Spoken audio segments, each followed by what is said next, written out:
Hey, greetings traders, and happy Tuesday. We have big tech front and center, so I'm really grateful that you joined us today.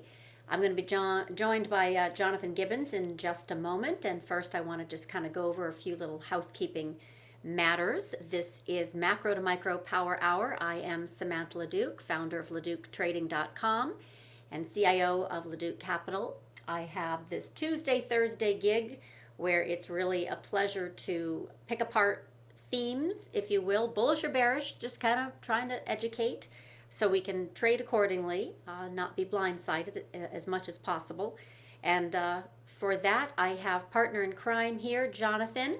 Let's see if we can get him in and promoted. Raise your hand when you get in here, my friend. And he's probably totally focused on his VigTech stuff. You'll notice on Tuesdays with this kind of topic of macro to micro, we also kind of cover what's going on in our respective worlds. And he has been very focused on VigTech IO launch with an options matrix product, which is the bomb, really lightning fast. No other option service has it. So that's been in beta. And then we also have my risk indicators, which are going live as well. So lots going on there. Let me just grab him real quick and put this over yonder. I got a screen share, right? There he is. Ta-da! So glad. I started to worry there, Jonathan. Just kidding. I just was saying you are so busy, ridiculously busy. Can you hear me? Yeah, can you hear me? Oh, perfect. All right. I'm letting folks know that when we're done this recording, and this is focused on crypto and your beard. Look at that. You got to drop that release and go on vacation. All There right. you go. When it's all done, it'll be on LaDuc Trading YouTube channel, and you can check that out because that's where I put it afterwards. So, little housekeeping. LaDuc Trading, right here, Macro to Micro Power Hour. Okay. All right, excuse me. Jonathan, how are you doing since I know it's been kind of crazy with your release? Oh, it's doing good. Busy, but we've been working on it for a while, working on all this stuff for a while. So it's not like a surprise, right? Like, oh my gosh. It's like now it's kind of all coming out and going into motion. So Yeah. it's been really good. Great feedback from everybody, and people really liking all this stuff. So we got some great ideas from folks for things to add, and just really positive. So really fortunate to be doing what we're doing every day, right? All right. So you're up to your eyeballs in development projects and getting them out the door and supporting creators like me. So we're excited as well. It's not a horse race, but it definitely feels like it's a long kind of race after race after race. There aren't a lot of breaks. So I appreciate you taking time on this Tuesday afternoon because we have a kind of pause in the crypto markets, and some are very hopeful about this gold bounce that we've had of late. But I thought it was really just a lot of interesting factoids kind of popping up, like when Coin did their IPO 2 weeks ago. And obviously, Bitcoin, we can see, has fallen, had a big bounce yesterday after it hit like 47,000 back up to 53,000. But that had been a really solid dump. So it was due an oversold bounce. But it was interesting after this, this drop got bid up again. I was looking into kind of institutional ownership of Bitcoin and crypto, and Coinbase does a good job of putting a lot of information up there about their assets, if you will. I mean, they even have Dogecoin, however you want to put it, as really just it was created as a joke, and then 9,000% before it dropped 64%, also along the same kind of fateful time frame of when the coin IPO came out. Just parabolas equal trapped longs, and then boom. So this was also interesting that they claim about 70% is institutional ownership, professional, not deemed non-professional traders and investors, but self-declared professional on their exchange. So that's some sizable coin invested in Bitcoin and cryptos. It's clearly not going away. And in the meantime, not a lot of, hedges out there performing, but the market also hasn't come back down at all. And then I saw you had a tweet on the kind of the Bitcoin proxies, the Mara, the Riot, and of course the trusts, the GBTC. I would love for you to show those because that speaks to the volume that's been going on in that marketplace as a very hot tradable space. And then last but not least, Binance. What is this? Binance? I can't even pronounce it. Binance. Binance, thank you so much. I mean, Yep. this is how, okay, so cool kids, I am not, never was, don't pretend to be. But Binance was also a tweet that I grabbed because they had leverage that was just insane, right? 100 and, what was it, 25? Yeah. 100%. Yeah. It was big. Like, Yeah. you know, 12,000 or something. you put in 8,000, you get 1 million of leverage. I don't know what that works out to right off the top of my head, but Right. it's breakneck speed. So, give me your thoughts on this space now that we've kind of calmed down a little bit since the coin IPO. My perspective is a little bit more broad. Like what we've been seeing is not to specifically look at Bitcoin, but or even Ethereum. But now watching this for a couple months and kind of being interactive with some things on our side with the exchanges and things like that, it's quite illuminating. What is very interesting is like those pictures that I showed on Twitter earlier, where you're looking in like 3 different sectors where a corporation that is involved or somehow associated with crypto is larger traded in options premium on a day in and day out basis in volume than banks, than the players in the space that have been the like legacy players in the space for a long time. And to me, that's like, wow, because that's not a speculative thing about coins. That's something different.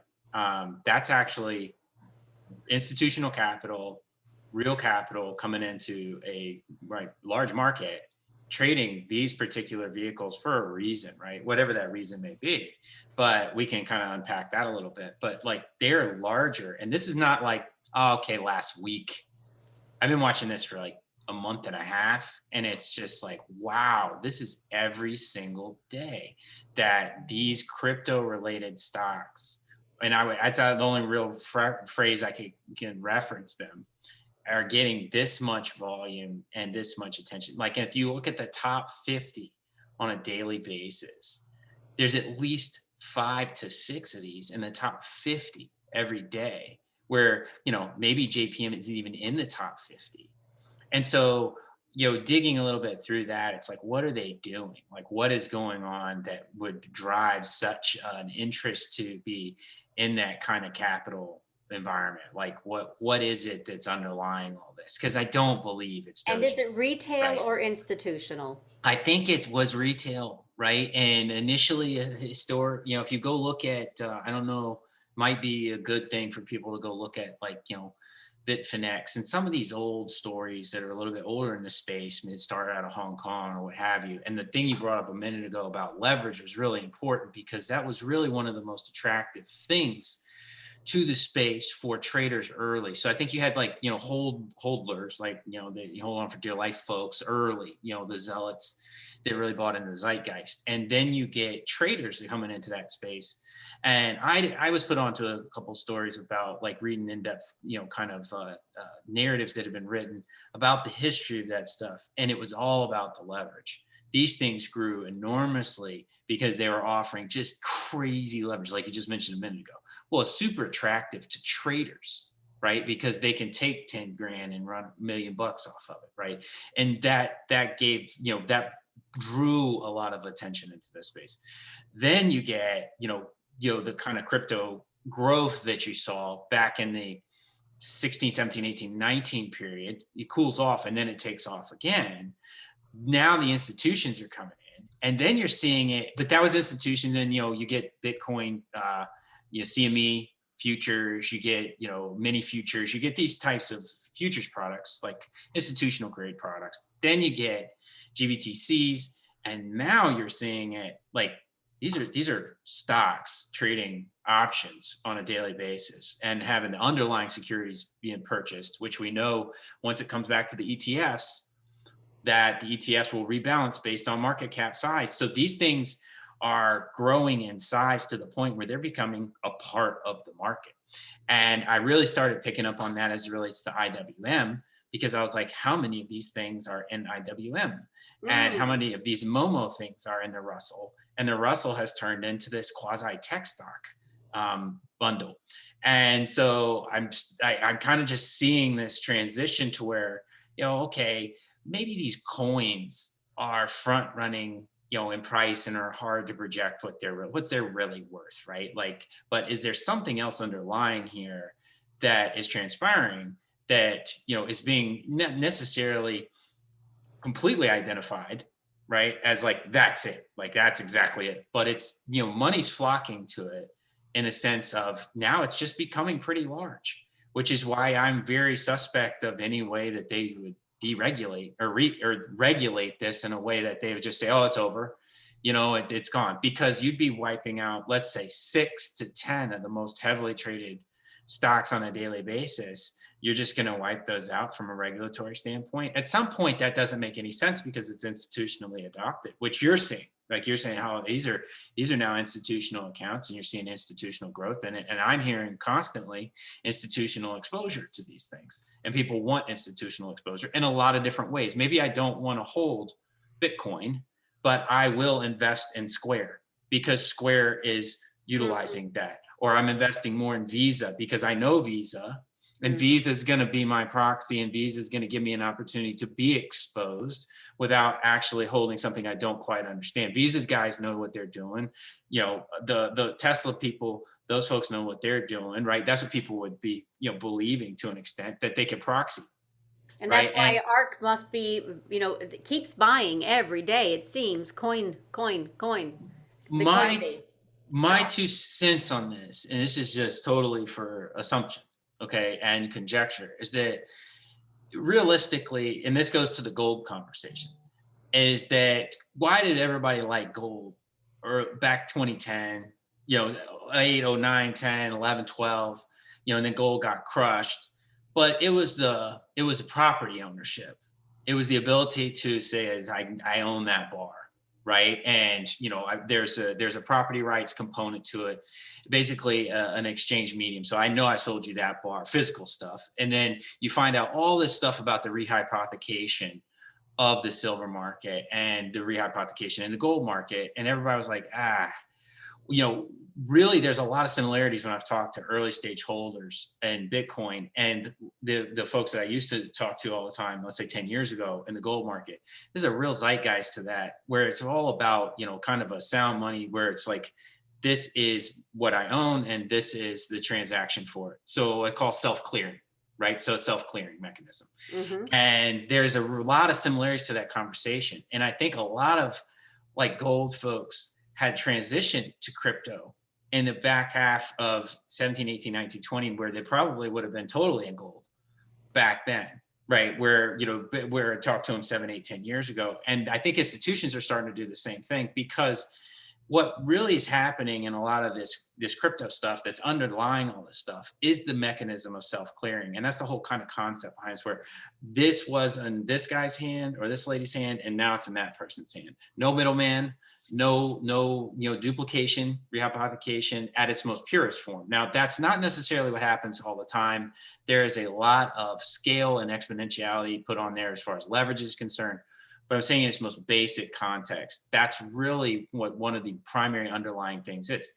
And I would share this because I actually have heard a story recently about, let's just say, commodity that's now kind of added that same kind of technology to clearing trades themselves in the gold market, right? So is it really something that's only going to be available in the crypto market?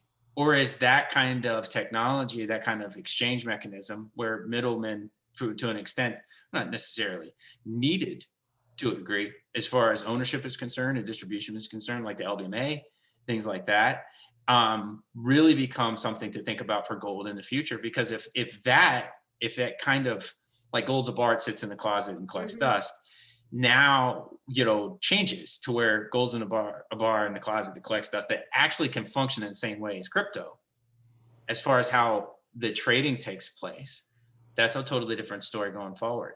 And it's very unique, interesting perspective. And I think that to me is the underlying thing that I'm saying more is like, is it the coins in crypto, or is it that movement Mechanism. towards self-clearing that people are super attracted to? Visa, Interesting. So it's, where, if the all these things. mechanism, gains some traction, it's actually bullish for gold, which traditionally has had very high carry costs. And they also say, Correct. high fees for Bitcoin transactions, and crypto, also holds very, very large transaction costs, but people are still doing it.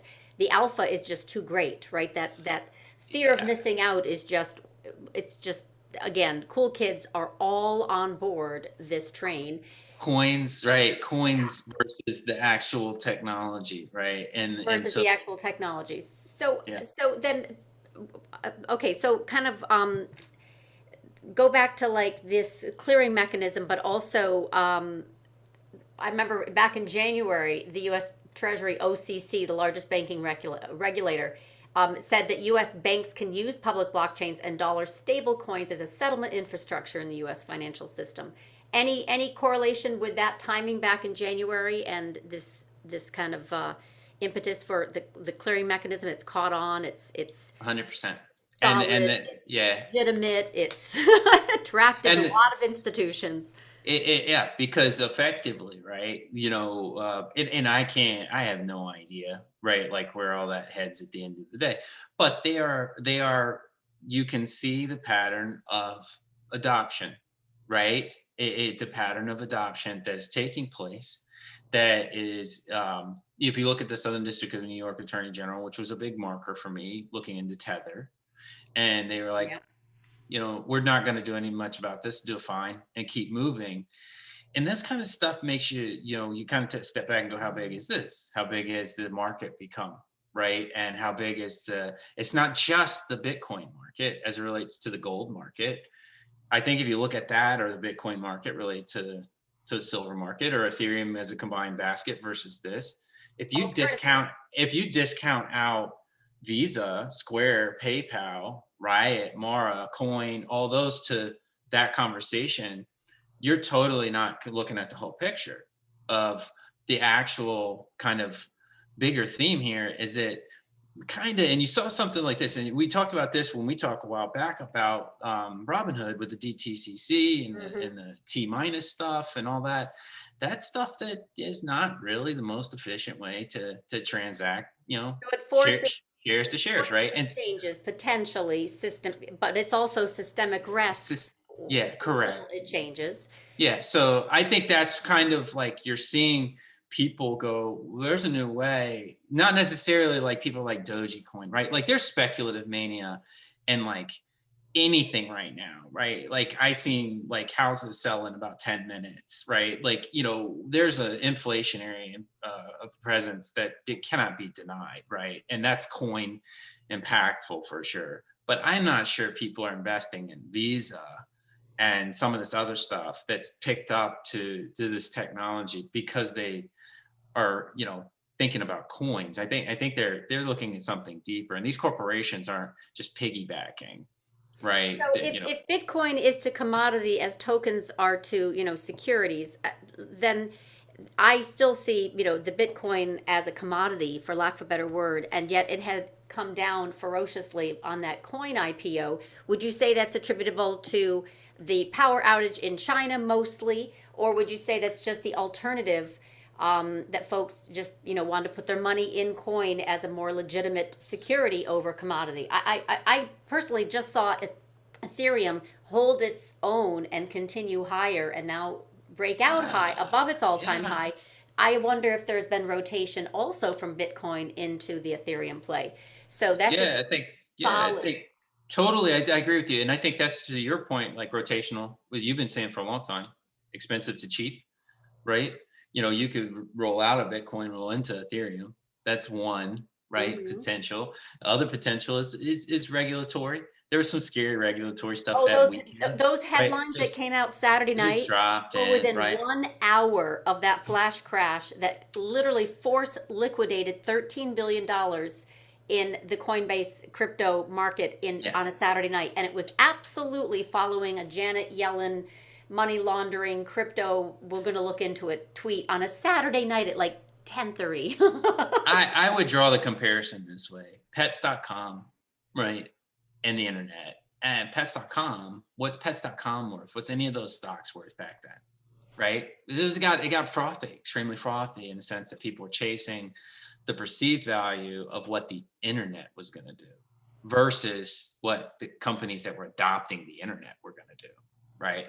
And it's not dissimilar, right? Not the same technology by any stretch of the imagination, but it's kind of a structural shift to a degree, which we're still trying to feel out what it could mean and how it could impact so many different things. The bigger players are adopting it in a functional way. The more speculative players are adopting it with leverage and creating, poo coin and like some of the other funny stuff that I've seen in the last few days. Just totally outlandish stuff. But like, it's like two sides of it, the functional use case and then the kind of speculative mechanism. So I think the Bitcoin flash crash, Bitcoin is highly speculative. To a degree, it's adopted, but it's still got a big speculative arm to it. And Ethereum is much less speculative, much more of a functional vehicle too, right? Like it's got a totally different use case. So I've always been kind of more pro Ethereum, but these things, as they get adopted, are going to have a lot of, or not, a lot of volatility, over the course of time. But this self-clearing thing really has some very very applicable use cases. And I've seen, when you think about like things that are blockchain invested groups that are like, they're investing in blockchain related companies. I've come across my desk the last few weeks, investments into like insurance companies that are going to pool risk into these types of like structures where they allow it to be much more transparent.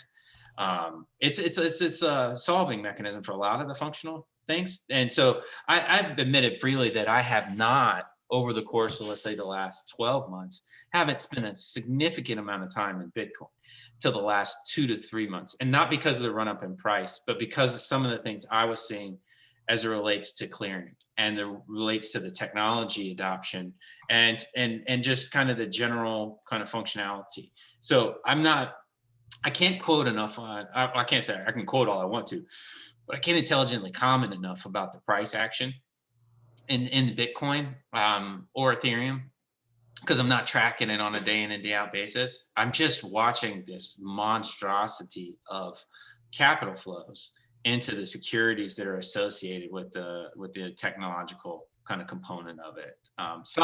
Some more focused than others. Some have an actual use case of it. Some are just totally speculative vehicles like MSTR, right? Like that's not really, what are they actually doing? They're just buying and holding Bitcoin. That's not really a strategy, right? That's just a proxy for holding coin. It's a proxy, and one of the questions, of course, what do we think about these individual proxies? The Mara, the Riot, the MicroStrategy. Tesla just sold.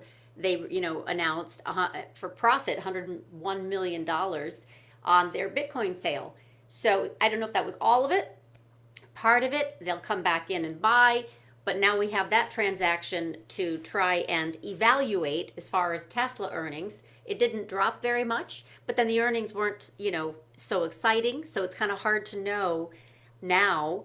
Are they buying Tesla for the EV revolution? Or are they buying it for the celebrity, CEO? Or for the holdings on the balance sheet in Bitcoin, or was past tense.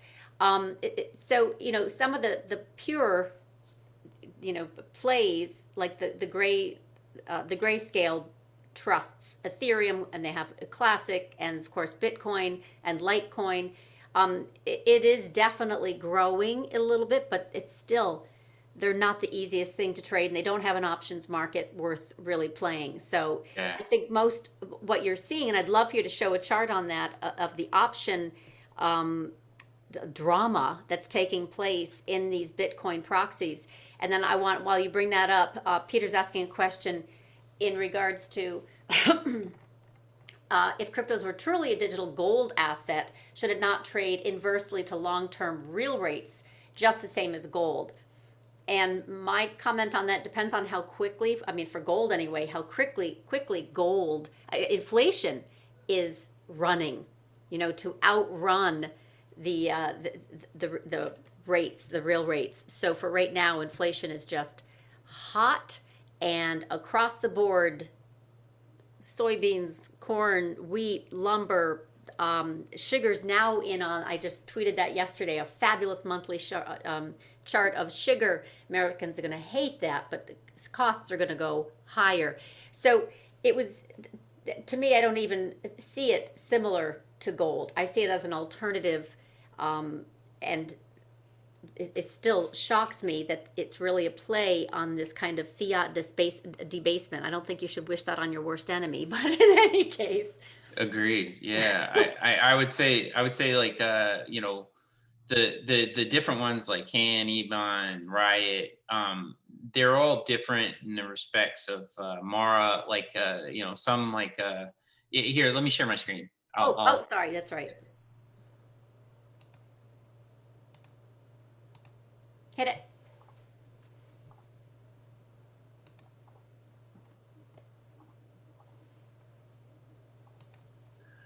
All right. Oh, Peggy, you did. That was actually, I didn't see your comment. Peggy, right above Thomas says, I see it as competition with fiat currency inflation. Got to dissect that one, because right now we have kind of the opposite occurring right now with the dollar for a while, and I think we have 2 more months of softness before the dollar starts to pick up again, and with it I think we'll have a little bit more yield spiking, but for right now we're kind of flat as expected. Yeah, totally, I agree. And what I was referring to earlier is you can like look at this is just like total premiums for the day, like Mara, right, larger than Etsy and Blink. I mean, the largest one in that commercial services area. Different application, different type of approach that they're taking as a business, different sector. And you come over to finance, and you've got, Riot. And Riot has a totally different kind of approach to what they're doing. So I think that you're seeing this isn't so as an institution, right? Like an institution may not have the ability to take exposure to certain things based on rule structures. So I can't actually go invest in that because it's against my mandates and against our terms and conditions or something to that effect. Or maybe it's the rules and regs of their risk department. So they can't go buy Bitcoin or trade futures or something to that effect, but they can go trade options, right? In the public market where it's freely traded, something that's highly liquid, that's attractive to money that was not able to go in over here. So you're starting to see products get packaged. Hence GBTC assets are growing. They've made it more available. I think I saw that Gemini has $25 billion and assets flowing through them. And that was a 4 or 5 currency product, like cryptocurrency product. And now there's got many currencies, cryptocurrencies running through there, and they're functioning more like a bank. So what's fascinating is like to even look at Visa, for example. Visa has been constantly at the top of the finance sector as far as premium concerned since they got involved with the crypto space and have been adopting that kind of technology. I don't know if people have been like listening to this for quite some time for this podcast, but I've always been primarily like, hey, gold serves a significant purpose for a reason. I don't actually think that's changed at all. I don't think that this is that. This is something that's more of a technological play in this public market as it's floating around right now. Like, I don't think it's not necessarily a like Square. Like Square is regularly now in Coin. Even look at Coin. This is the FANGs are dominant in here for the longest period of time. For the longest period of time, it was nothing but FANGs. And now you're seeing Square and Coin on a daily basis in that size. So I think it's sometimes it's a lot simpler than we think. in the context that maybe people just weren't able to get to it at the institutional level because of the rules and regulations behind it, that it could be as simple as the standard deviation requirements that they have to own individual assets. So if something moves too much, they can't own it. But this stuff, they have some segment of their portfolios they're allocated to highly dynamic and volatile options. Well, now they can trade those. Or the underlying securities that are greenlit by a Morningstar, like a Visa or a Square, that people have been really attracted to. Those things can now attract real money. And that then puts money into R&D and gets into the space. But again, I think, so to answer the long story short, is you see this in a lot of different ways for each individual company that is adopting some sort of component from this space, which I think the underlying thing is smart contract clearing and an efficiency behind that that does move things forward and cuts out some degree of middlemen, which is what PayPal originally was so very much adopted for. So hopefully that kind of answers what that question is and what I'm seeing, in the sense that I don't necessarily think it's a gold. I don't think it's, I think the coins are attracting some folks to gold, from gold, that were related to that fiat conversation. But that, what we're seeing, I don't even see gold GLD in the top 50, every day as far as premiums are concerned at all. I rarely see silver. They make an appearance sometimes. When you see 6 to 10 companies on a daily basis that are somehow involved with that, I don't believe it's the same thing, right? If you look at it, like, I think you're right about Bitcoin as it relates to gold. It's a commodity to commodity, but they're not really the same thing, and they don't even serve the same use case, because like Bitcoin's not a tier 1 asset with a bank. Gold is. Gold is a banking tool. It's a part of the Basel system, and that hasn't changed. And so I wonder if it's not necessarily the same thing anymore. And gold could have a totally different run associated with inflation as it relates to the banking system that has come off the rails with the inflation that we're seeing. And it could run extremely hot, as is silver could run extremely hot here. And we're starting to see a constant bid as well in the PM space and in the options of the PM space on a daily basis. Now it's pretty relentless. And that's what I'm watching, is that bifurcation, because right now it's been very nice short with bonds for months since August. And as yields spike and as inflation, continues to spike, this puts pressure on bonds, which traditionally I have seen very strong fractal with weakness in gold and gold miners and the like. And so recently, commodities are getting way spiky, like limit up, limit down, limit up, limit down, limit up, limit down. And it's getting volatile to a degree where that's going to become a headwind soon.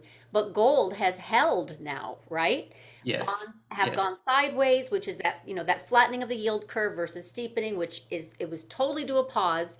Looks like it was a pause that may refresh. Bonds continue lower. And if gold and silver continues higher, then we have trouble. That's where I look for that divergence, where I've been stalking this. Okay, little bounce, but now if bonds continue lower and gold and silver continue higher, we got some trouble brewing in commodity land. They're going to start getting eruptive like a volcano. I totally agree. And they play a different role in the monetary system right now, and directly correlated to the banking system. And we're I was anecdotally went to the beach to go eat this weekend in the evening. So we were like, okay, on Saturday, so let's cut it off. We've been working. We'll go drive over to the beach here in St. Pete, and we'll look for a place to get a beer, right? And every single place that we drove by, and I've been in the Bay Area for, I don't know, 15, 20 years, and had never seen anything like it in my life. It was packed with people out the door, and every single place had a sign that said help wanted. So many places had signs that said we'll pay for interviews, right? And this is on top of seeing $115 plywood, right? 4x8 sheet of plywood, and a $16 to $20 2x4 at the end of the week. So this inflation situation is totally a separate conversation than crypto adoption, right? Intimately, because I've been on that one for a long time, since last summer. So this one I really understand supply and elasticity and the whole bit. But if nat gas, which we have in abundance, starts to creep up from the dead, If nat gas starts to rise from the dead, and I mean Great rise, call. then we are in trouble because that is something we have in abundance. We have like no issues there. And if we start to, and by the way, oil should be weak. It's been sideways, fundamentally speaking. I can give all that kind of rationale. Luckily, I've got, help on the oil trading side from a friend who just trades oil. We should not. We should not be going higher in oil. So if we do, that's another like tell. Correct. Correct. Correct. And I think that the inflation component of this is a completely different thing than the crypto stuff. The crypto coins and the crypto kind of infrastructure of self-clearing are two totally different things. And I would suggest kind of compartmentalizing those two. Silver and gold are going to directly correlate is inside the banking system problem. And then your commodities are totally running hot. And you've been all over that for a month and a half, 2 months now. And that's a generational situation. And on top of that, if you have so much excess liquidity chasing so few things, right? Then like nat gas is very scary. When nat gas is in abundance, and that means there's so much more dollars in the system than there is an abundance of nat gas. That's I terrifying. agree with you. So inflation definition is just an abundance of cash with too few goods, to chase. But Yes. nat gas, that's the opposite. We also don't have a problem with oil. And if they both start to rise, especially nat gas outperforms, or gold and silver starts to outperform. And yes, I understand that, the physicality of gold versus Bitcoin, there's a really big difference. And it's also been manipulated for how long in the silver market and in the Yes. gold market? It's very tough. And the gold miners trade very much like the underlying. So it's, anyway, but these two charts fascinate me. One is just the sheer conspiracy theory of it, but I have to point it out. This is from a Bloomberg article. Percentage of accounts owning 95% of Bitcoin supply. About 2% of accounts control 95% Yep. of all Bitcoin. Yep. How is this retail? And that's it. They're out of China, from and my six, understanding. and 75% is mined right in the China, Russia. Corridor. Yeah. Yes, the corridor. So to me, and this then prompted some interest in this chart, which Raoul Powell, everyone follows him, I'm quite sure, for his crypto Bitcoin color. But this one particular chart did grab my attention. That's Bitcoin to Ethereum. And his point was that Bitcoin is the collateral and Ethereum is actually the digital currency. I think I don't know enough That's the way to. to look at it, but look at the chart. I did like the chart. So, That's a potentially strong setup, right? Like that'll climb that wall on the left side just from a sheer market structure perspective, over 6 pennies, yeah. So and that Ethereum to moves. me over the alternative of Bitcoin, and then of course you have all these equities that are related to the Bitcoin proxy, and then you have all of the optionality in this Bitcoin proxy world. Then you have all the leverage in the Bitcoin and the cryptos, of which what maybe 96% of them are just bogus. So it's to me, and then I keep reading about whales selling their Bitcoin. If you have 2% of accounts control 95% of all Bitcoin, and the whales are selling. I track Bloomberg really well. So Bitcoin whales, just Google that. Yeah, yeah, Something's up in the Bitcoin market. There is a rotation. yeah. Well, you can't move it all at once if you. Otherwise, let's say you were a whale and you were huge and you wanted to dump a position. You couldn't dump it all at once because you dump it on yourself, because you're going to wipe out all the order flow underneath you and just collapse it, and then that's going to evaporate it, and you're going to have a huge air pocket. So they got to bleed it out, right? Over a period of time. And he has a great point in here about probably not uniquely individuals, but probably the exchanges, Coinbase, Binance, et cetera. I think it's probably a pretty fair statement, too assumptive. But having said that, let's say you've got a large early adoptive institutions or large early adoptive players in this that have huge positions. They still can't dump those simultaneously, right? Because they'll actually wipe their own self out.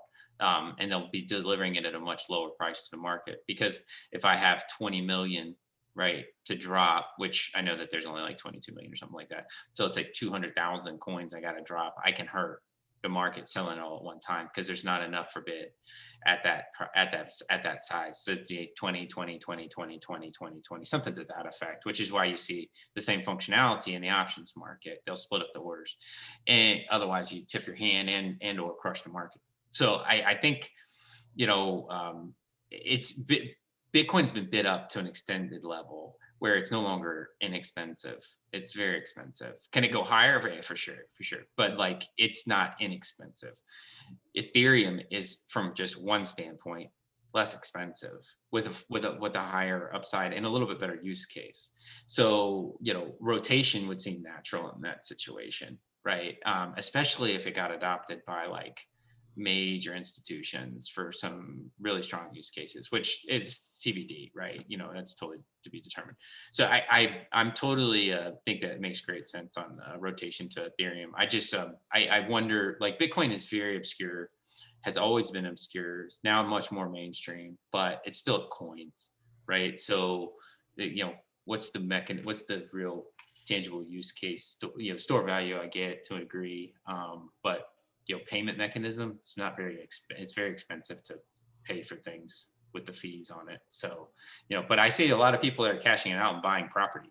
We're seeing that a ton in Florida, where somebody will roll in and buy 4 houses in the neighborhood with, Bitcoin. Whoa, not Yeah. GameStop profits? No, Bitcoin. it's a bit, that's interesting that you would rotate from a store value to A meme stock. a I'm piece of land, sorry. right? Right. So like Bitcoin gains to a piece of land. That makes So yeah, so like very interesting behavior, and that is throughout the state, especially along the waterfront.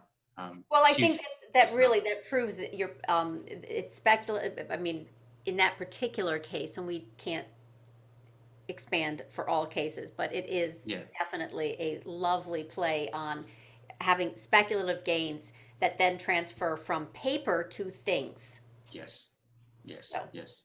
Yes. that's Yeah. very wise of them. So, which is why they probably can overbid, right? Because your neck of the woods is right now stupid. It's like out of There's yeah, like it's talking to folks like in Florida, Miami, and here you house sell 10 minutes, 15 minutes, and like a house that was it's a total just tear down dump. They pay 2 times, 3 times the asking price, and just come in 3 days later, tear it down. It's stuff you'd never see in your life, like that's totally fueled by mania underneath the asset structure, which is totally inflationary, right? well, Yeah, they're both trading higher for the same type of reason, which was Peggy's comment. Um, I'm going to go grab it again, but I mean, inflation caused by having a fiat currency. So right now, this is definitely a pairs trade. Comment here: think of Bitcoin as the first killer app, but the tech is more general than even for finance. It's a yeah, I agree. decentralized architecture for the entire internet and every app on the internet. So comments on that. I think that's a fair statement. That's where I was going with my insurance comments, like the way insurance has been subjective. When risk is pooled, right? So they, have been extremely profitable because they have selectively distributed payouts, right? Banks have done the same thing. So it wasn't based on an algorithm, it was based on an opinion, or an opinion letter or an opinion judgment or appraiser, right? Things like that. A lot of this kind of stuff, people have been like, man, this is inefficient. And they said it for a long time in those spaces. And this is coming in with people genuinely trying to figure out how to apply that kind of blockchain architecture for smart contracts into that and pool resources, et cetera. And that's an NFT piece too, where, one of the fundamental things for like non-fungible tokens is, again, not the tokens, not the baseball cards, not any of that stuff. It's a contract, right? It's one of one, transferable, right? Like where there's no medium. And so you're seeing this kind of rush from middlemen enterprise structures or, resource structures that's very attractive. And when there's, in the technology world, typically when you see a removal of a structure and clearing a path between the two parties, you see a lot of value created, because that whole, there's something completely wiped out for sure, right? The old structure is wiped out, but the end users, the two parties, whatever it may be, typically see a significant pickup in value, right? And things expand based off of that because everything gets much more efficient. So I think that's a very fair statement. It's just so generalized, that the statement is so generalized. It's just, you'd have to like kind of go sector by sector what the specific use case might be. But I think a lot of us would have to agree that, it's a lot of stuff's inefficient. It could be a lot more efficient. And we've said this for a long time. And, software's eating everything. So it's just coming through that side of it, right? That's my perspective of it. So I think it's a very fair statement. How about his follow-on? Not just money, decentralization, and I have a Totally. Yep, totally agree. Yep. File cloud storage, or that but that's as time. Azure and Amazon. I think that's as time progresses. AWS is already moving that way. Like I've seen stuff called Kafka and a few other things. So they're AWS 1,100-pound gorilla. They're very, very agile. So I'd say them probably adopt that kind of stuff. So well, you say that, but maybe they're Bezos leaving, they changed the way they operate. But it didn't happen with Apple when Jobs left. So I don't. I think this is the first part of this story. As far as the inflation in the coins, the speculative mania, all that kind of stuff, it's two different things. I think the technology is super interesting. We've got a really interesting road in front of us. Exchanges might be, it's great for the end users, great for the participants of what some of the stuff could do. But I'm not sure the value structure of some of these things. Like when you're talking about creating a coin called PooCoin that has a $135 million market cap in like 48 hours, right? And Doji was, built as a joke, but the term of art for the generalization is Web 3.0, which kind of made me think also the 2.0 for Ethereum. It's going to help minimize costs. That's another kind of bullish case, if you will. And how are NFTs priced right now? This crazy market that is just, I say crazy because I don't understand it, but as it relates to valuation, but how is that stuff, this decentralized finance and NFTs and the rest actually priced? What are they priced on? Is it priced on? Oh man, see that? Yeah. Bitcoin? Is it priced in dollars? Like, how does this really work? Effectively at the end of the day, it's a property ownership thing. That is somewhat of a more efficient way to verify and validate. Now, some of the stuff is kind of obscure and very, very odd things, right? But I have not honestly dug into the NFT stuff enough because I see Paris Hilton promoting her first NFT and it turns me off to these. Yeah, well, this is what happened with the SPACs, right? Once you got the celebrities involved in promotion of the SPACs and the issuance, it actually fell on the weight of it. And it dropped 80% from the highs, the ETF anyway, the SPAK. It's just now bouncing a little bit again, second bounce. We'll see if it has any, wings to it. I go to the two sides of it again. You've got the speculative side and then the underlying kind of technology or medium of exchange that's trying to be figured out. That seems to be somewhat promising, could be, very useful in autos and things like that. But this, art or any of these stuff, but this stuff on the speculative side is just nonsense, right? Like, things get very carried away buying, baseball cards for $600 million. It's again a case of a lot of money sloshing around and too few goods of value to put it in, or they can't get their, I don't know, their new car, their new computer. Kind of like the forest for the trees. They got enough. Right, like seeing the forest for the trees, and the underlying stuff to me is so powerful that I've stopped really concerned myself with the price of some of this stuff or participatory in that, because it's kind of like, we all know that these things are kind of being whipped around by much stronger tailwinds that are not really sustainable. Which how that's not sustainable is yet to be kind of played out, right? But it is not sustainable for this inflationary stuff. Like when you don't have employees, and so we ended up kind of tying all back to my anecdotal story. We ended up coming home because every spot that You we didn't get your drove, beer? we didn't get a beer. Well, I had one at the house, but like we can't self-serve. You always like get a better serving when you serve at home. So Poor thing. we end up coming back because every place that we went through the downtown area was also full. And there was no, like, maybe you could see pretty much at most of the places, only 3 or 4 employees, right? Like working an entire Long wait. restaurant. So this kind of stuff doesn't seem sustainable. Now what? Fed's trapped. We talked about that extensively. They've chosen inflation. Here we are. We're in the middle of it, the whirlwind, the tornado of inflation. Now what? The interest rate situation is not tenable. They can't raise rates at all. So what do we get now? That's a question I have. I don't have an answer for that. Oh, This well, is we get tapering bizarre stuff. eventually. I mean, Bizarre stuff. obviously, the yield curve has something to say, and what is expected, of course, is nothing tomorrow in FOMC meeting, and Yeah. then nothing in actual tapering until a year out. And the Fed funds futures rate and future rate hikes are also way out there. So the market is basically pricing in inflation. Inflation expectations are driving this commodity ramp that is rotating from one commodity to another and staying bid, whether it be copper, just about ready to go into technical blue skies again. And yeah, this is a beautiful trade, and I know folks are worried about Fed coming in and tamping down, interest rates and such, but they're letting it run hot. I don't think it's going to change tomorrow. If anything, they might put some guidance there as to when they're going to do it. But otherwise, we're just getting into that, I guess right now I'm watching to see if we're going to get into this parabolic run in commodities that do not have a fundamental weakness. A case like gold, like natural gas, like oil, which really can stay lower for longer. There's just no reason for them to run up right now.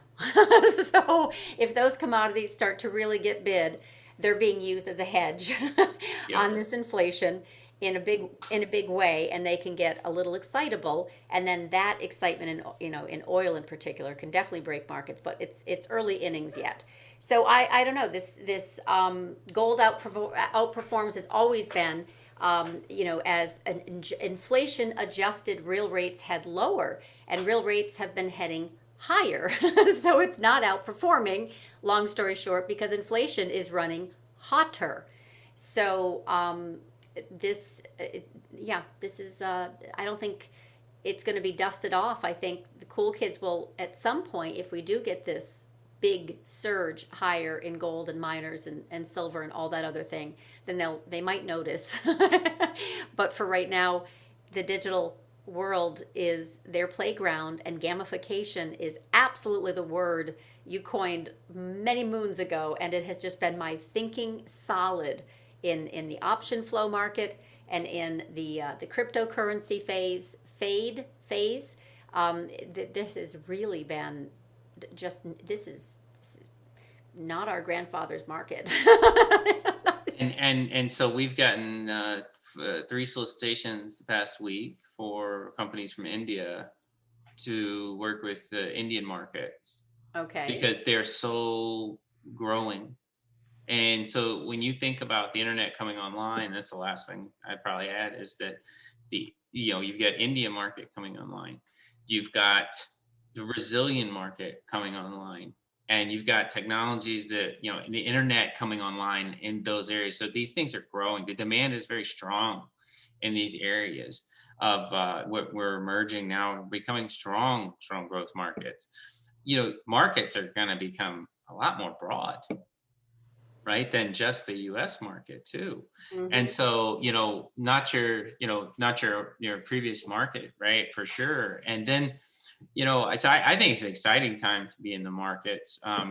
So, I do think we'll see volatility, but do we see volatility 10 before we see volatility 20? VIX 10? Are we going to see 10 VIX? Right? Nothing so far has triggered a sizable drawdown. I mean, besides the one that we already had, which was awesome. You know, the hyper growth plays that were tied to Bitcoin fell, you know, regardless, or they stagnated or then they fell. And I do mean, you know, the arcs are just one symptom, which by the way has been, you know, supported this past month. It fell lovely right into March 31st, and now it's been, you know, bid supported. We'll see if it moves higher. I think it probably will, just because we're in that kind of mood for earnings, and they have been delighting. But no, I think that this is really we need a trigger. I've got really nice, you know, commodity tells that say stronger until they start to be a headwind. And if I'm watching, you know, things that should not be going higher, relatively speaking, nat gas, oil, gold, then we have to pay attention to that. Yield curve has flattened, but I don't think they're going to do anything really, you know, as far as tapering for a while, although the market will start to price it in at some point because inflation has made its appearance and not going away. Thomas asks, what about the 100 billion repo on Friday? They've been operating pretty efficiently. So whatever repo they've been doing and reverse repo they've been doing has been working. In fact, I follow Barton Wang, who does a SICO, which is kind of a crowding out of bank balance sheets because of this issuance. They're getting really close to their SLR requirements. For their capital reserves, and you know, this is an issue. What are they doing with all this money that right now, lots of money and no place to put it, not just in market speak, but also in TGA, the Treasury General Accounts, and moving to the bank balance sheet, and what do they do with it? So they're trying. This looks like an issue more for mid-May. Fannie Freddie, all that refinancing activity. So there's issues that he brings up towards like May 20th timeframe, but I'm not seeing any kind of trigger. We can get one like that, but as far as I've shown the same charts last week that are, I'm right on it. NYSE and my stock bond volatility ratio, they triggered about 4 weeks ago, and they've just gone sideways. They have Wow. done anything but this little snake. So It's liquidity, right? At the end of the day, is the underlying theme of all of it is and that they, leverage. yeah, Leverage will be the liquidity undoing. and leverage, yeah, and they just are so afraid of taking the liquidity out of the system that the first slight of you know, they will flinch and then throw some more. You know, I think that the risk is to the, we put so much in, we don't know what it all means or how it shakes out.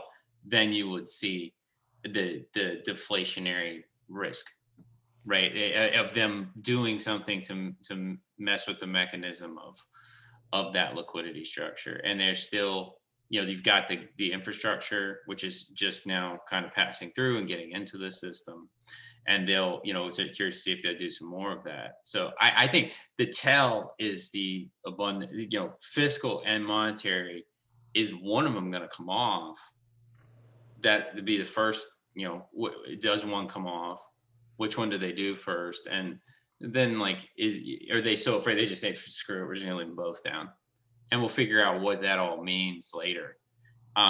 Yeah, I was one who was very much like, oh, well, they're, you know, trying to actually like lever this thing for the longest time. We talked about that, you know, here, or you know, a lot privately. Yeah, they're gonna, you know, they've always done one or the other. They're just dead set on both, and so they'll keep these things flowing, and flush. You know, and now we're seeing kind of the effects of it, right? There has to be a leverage break. I mean, we saw a little bit in Archegos, and that just wiped out, in many respects, Credit Suisse reputation, if not their profits for several years. But it'll happen again, whether it's the Bitcoin leverage or, you know, just we don't know what we don't know. But it can't trade based on that. So right Nope. now, earnings have been beating, and liquidity has been flowing, and volatility has stayed neutered, and market Yep. structure, I check every single bloody day, it's still firm. The Firm. breadth is firm. The Yep. volume, okay, forget volume, but cumulative volume. We talk about that all the time. Yep. Price action. So until, and valuation is a concern, but all kinds of things are a concern until we actually see a trigger. It is business as usual. Cool kids are winning, no question, with their Bitcoin up 750% since last year, right? Ethereum is winning more, which I think is kind of the migration that you have. You mentioned this at 1,000 months ago, and it's, past 2,500, and it's a safer one. It has not had anywhere near the drawdowns as Bitcoin. So I'm still in that trade. I think that's a great trade for the long haul. And then, of course, I seek out narratives to support it, right? Because I don't know, I can't even pronounce Dogecoin or Binance, but I look for like the tells that are getting the most attention and support. So for me, Ethereum is still, nice and shiny, and gold and silver. If they become nice and shiny, I actually see concerns. Correct. Well, I think those are to keep an eye on those and keep an eye on VIX. And as long as the VIX is in the cage, like we talked about last week, then party goes on.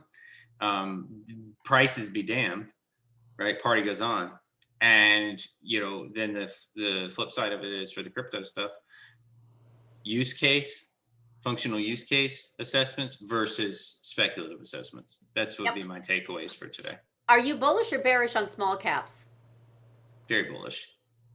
I'm bullish on a breakout. Like I think that a lot of those got hit pretty hard, especially the momentum ones, and they are sitting at some very interesting inflection points where if they turn and you get more chase on those, that we're seeing like kind of really take off. Like these things move substantively. It's like AMC, right? AMC was closed. It was a joke stock. Gamma. It was a gamma play, right? It was a target of Wall Street Bets gamma play.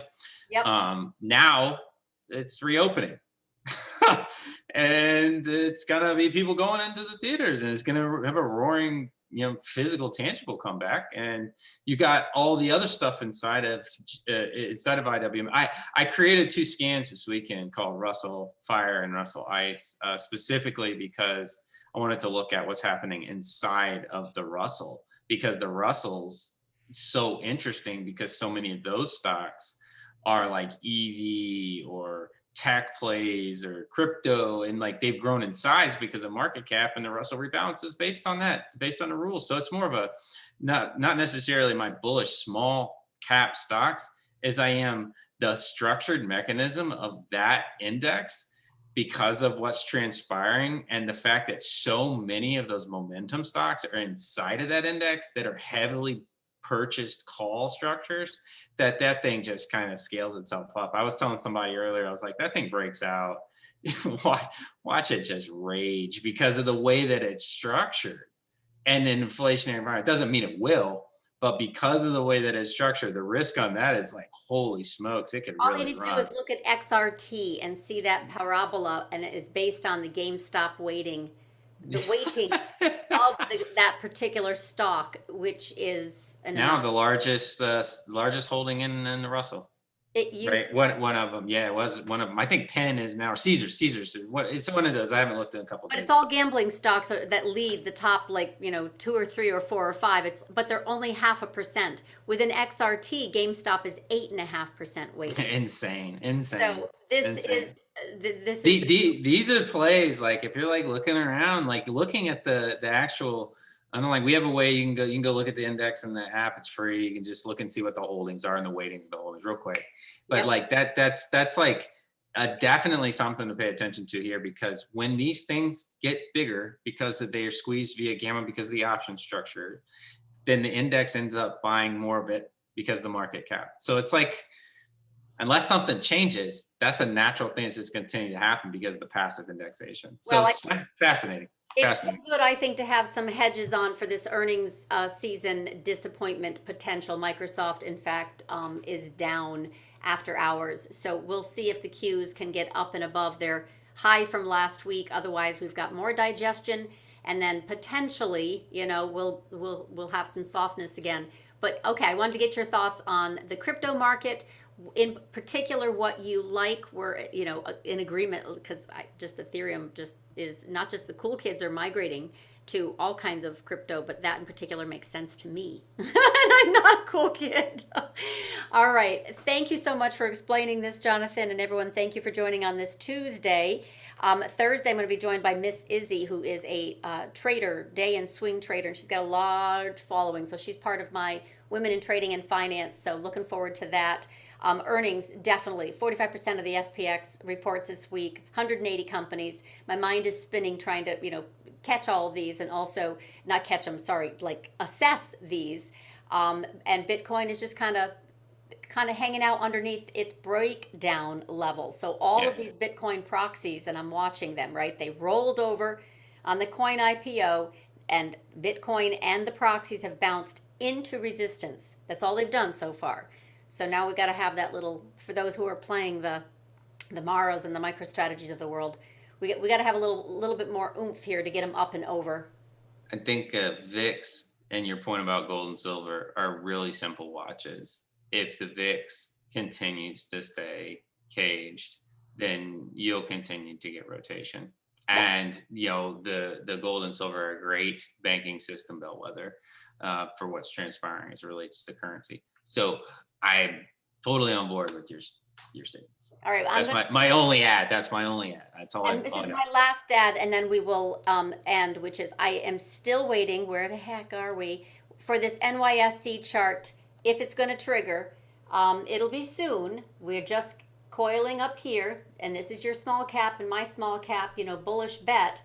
But at some point, we're going to either get back up here, and later we'll have a break, or we're going to have a break. But at some point, this is going to be an excellent play for a solid swing short. In other words, more than for just a trade. Yeah. All right. So everyone, thank you so much. I will post on the YouTube channel later on tonight. And Jonathan, go have your beer. Thank you. Y'all have a great evening. Cheers. Bye. Bye.